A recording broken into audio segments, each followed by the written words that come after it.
La façon dont il me l'a mise profond toute la journée, vous ne pouvez pas l'imaginer. Je vais tous vous expliquer.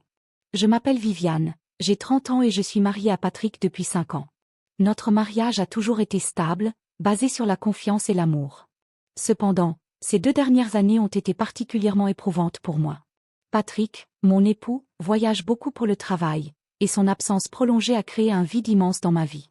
Ce n'est pas seulement son absence physique qui me pèse, mais aussi le manque d'intimité et de connexion.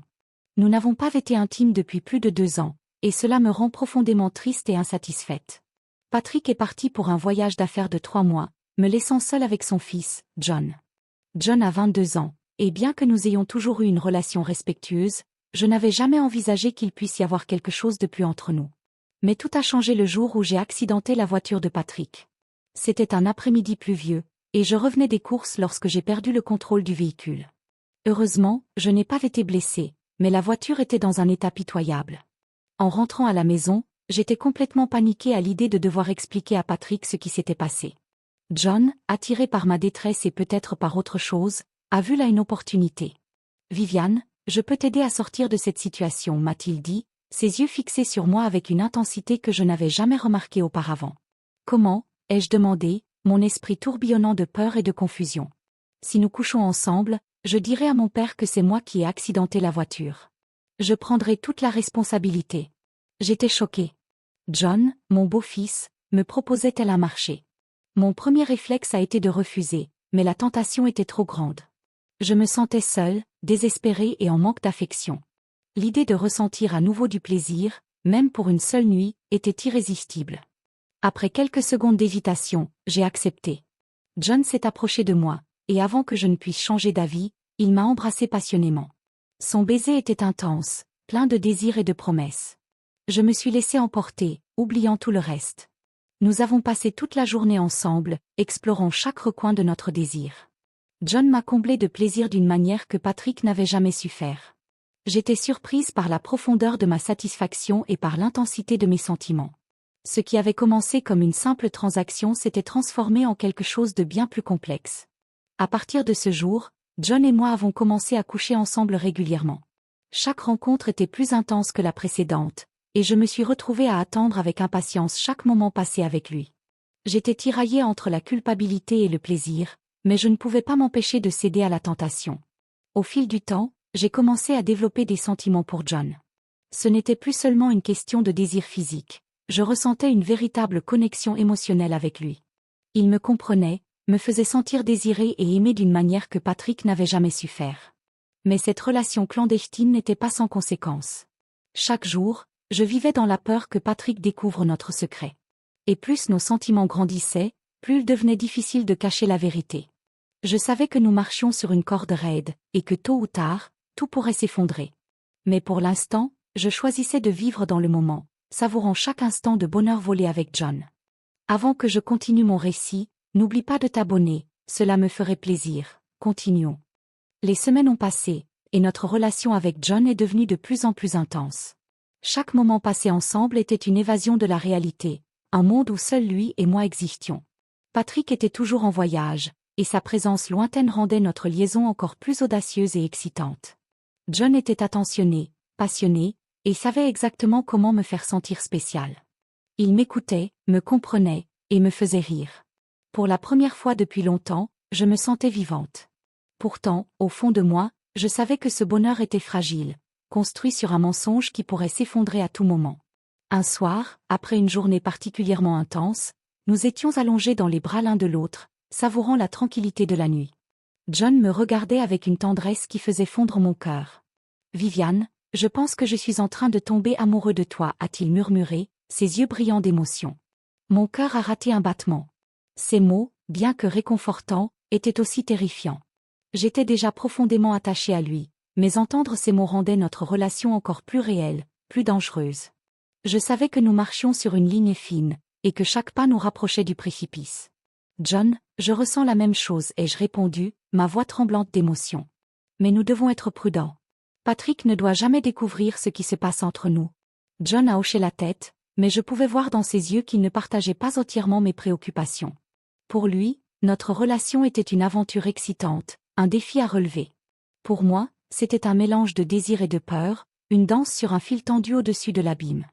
Les jours suivants, j'ai essayé de me concentrer sur ma vie quotidienne, de maintenir les apparences et de cacher mes sentiments. Mais chaque fois que je voyais John, chaque fois que je sentais son regard sur moi, mon cœur s'emballait, et je me retrouvais à nouveau plongé dans notre liaison interdite. Un après-midi, alors que je préparais le dîner, John est entré dans la cuisine et m'a enlacé par derrière. Son toucher était électrique, et j'ai senti une vague de désir me submerger. « Viviane, je ne peux plus me passer de toi », a-t-il murmuré à mon oreille, ses lèvres effleurant ma peau. J'ai fermé les yeux, savourant la sensation de ses bras autour de moi. Mais avant que je ne puisse répondre, nous avons entendu le bruit d'une voiture se garer devant la maison. Mon cœur a raté un battement. Patrick était de retour, plus tôt que prévu. « John, va dans ta chambre, vite », ai-je chuchoté, paniqué. John a obéi, et je me suis précipité pour ouvrir la porte. Patrick se tenait là, avec un sourire fatigué sur le visage, mais ses yeux brillaient de bonheur de me revoir. Surprise. J'ai réussi à terminer mon travail plus tôt, a-t-il dit en me serrant dans ses bras. J'ai forcé un sourire, essayant de cacher ma nervosité. C'est une merveilleuse surprise, Patrick. Je suis si contente que tu sois rentré. Mais à l'intérieur, mon esprit était en ébullition. La présence de Patrick compliquait tout. Notre secret était en danger, et je savais que nous devions être plus prudents que jamais. Cette nuit-là, alors que je me glissais dans le lit aux côtés de Patrick, mon cœur était lourd de culpabilité. Je savais que je devais mettre fin à ma relation avec John, mais l'idée de le perdre me brisait le cœur. J'étais piégée entre deux mondes, incapable de choisir, et consciente que tôt ou tard, tout pourrait s'effondrer. Les jours suivants, la tension était palpable. Patrick était heureux de retrouver son foyer, mais moi, j'étais constamment sur le qui-vive, craignant que notre secret soit découvert. John et moi avons dû redoubler de prudence, limitant nos interactions et évitant tout contact physique en présence de Patrick. Un soir, alors que Patrick était sorti pour une réunion d'affaires, John et moi avons saisi l'occasion pour nous retrouver. Nous étions dans ma chambre, nos corps enlacés, savourant ces moments volés. Mais notre bonheur était de courte durée.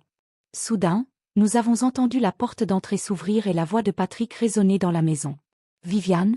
John ? Vous êtes là ?» Mon cœur a cessé de battre. Patrick était rentré beaucoup plus tôt que prévu. Nous nous sommes précipités pour nous rhabiller, mais il était trop tard. Patrick est entré dans la chambre et nous a trouvés ensemble, dans une position compromettante. « Qu'est-ce que… » La voix de Patrick était tremblante, un mélange de choc et de colère. « Que se passe-t-il ici ?» Je me suis levée, paniquée, essayant de trouver les mots pour expliquer l'inexplicable. « Patrick, je peux tout expliquer. » Mais il n'a pas voulu entendre mes excuses. Son regard était fixé sur John, une lueur de trahison dans ses yeux. « John, comment as-tu pu me faire ça ? Je t'ai fait confiance. » John a baissé la tête, incapable de soutenir le regard de son père. « Je suis désolé, papa.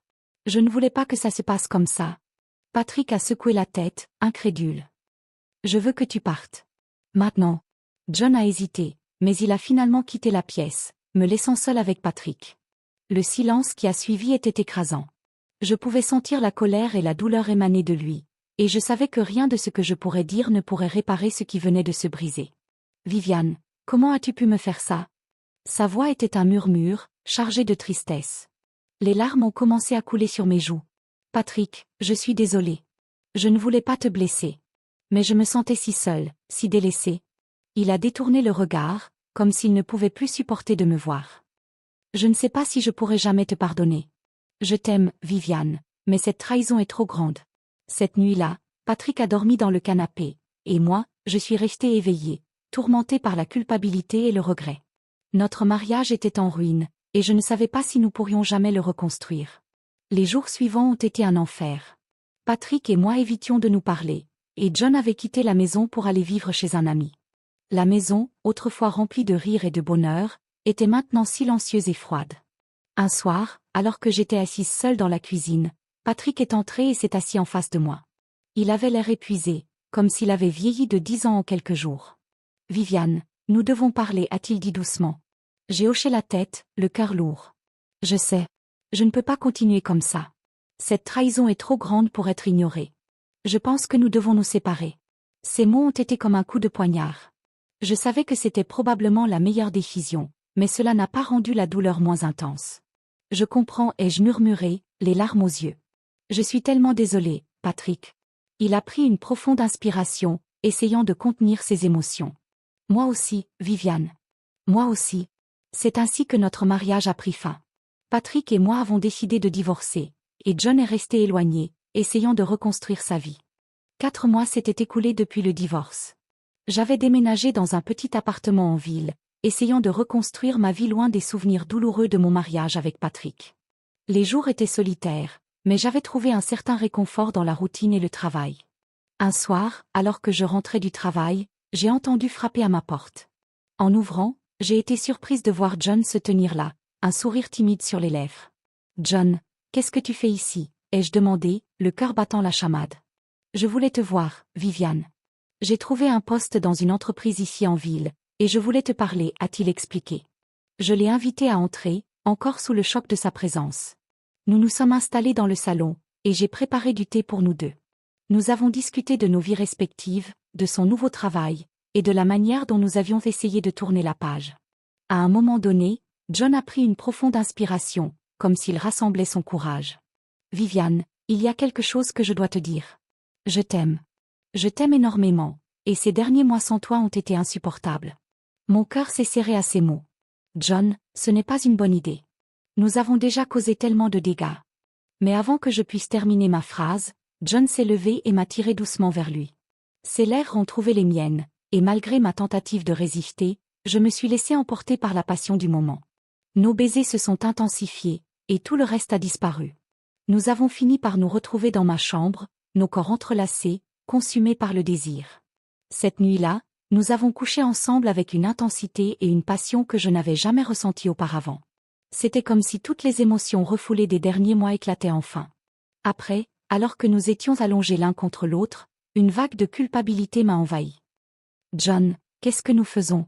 Nous ne pouvons pas continuer comme ça. » Il a caressé doucement mes cheveux, ses yeux remplis de tendresse. « Viviane, je sais que c'est compliqué.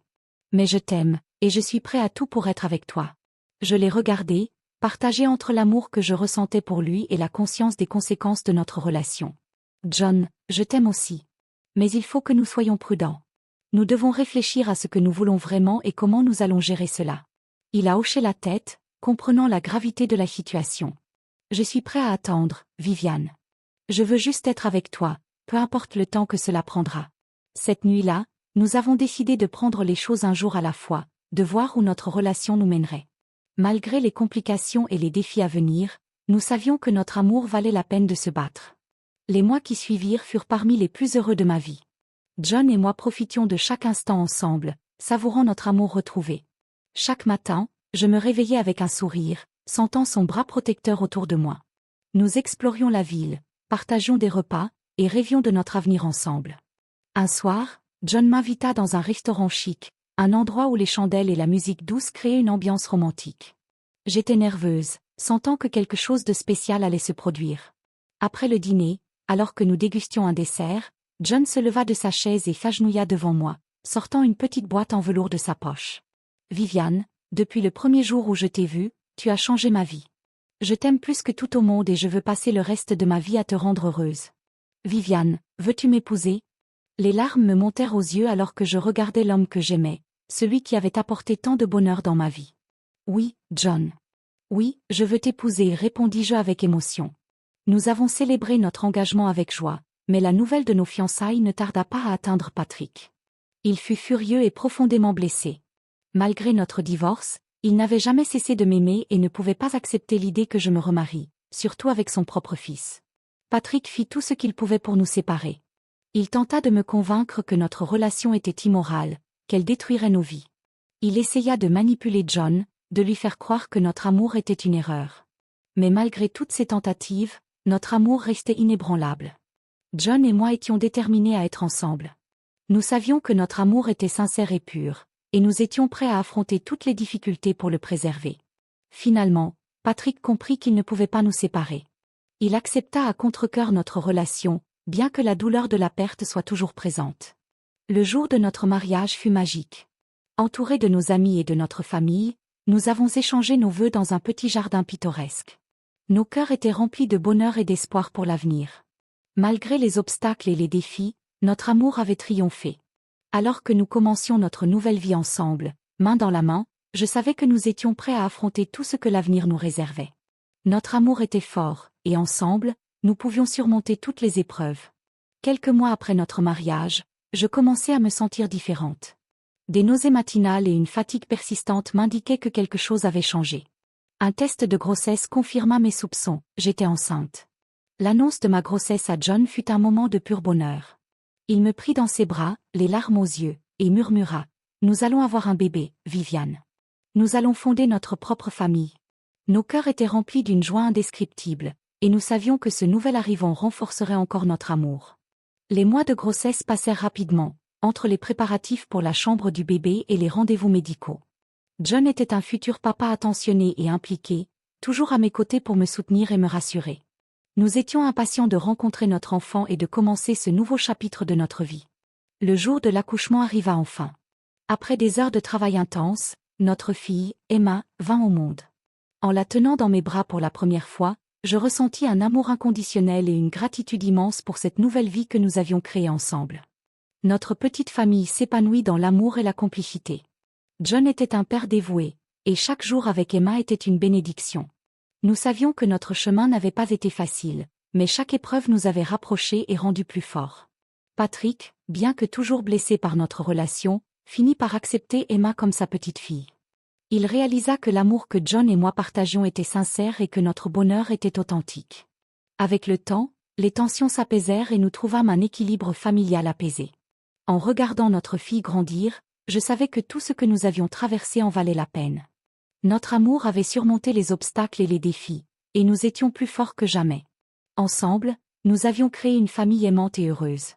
Et ainsi, notre histoire se poursuivait, remplie d'amour, de défis et de moments précieux. John, Emma et moi étions prêts à affronter l'avenir, main dans la main, avec l'assurance que notre amour pouvait surmonter toutes les épreuves. N'oublie pas de t'abonner, de laisser un pouce et de commenter ma vidéo. J'aime beaucoup les commentaires.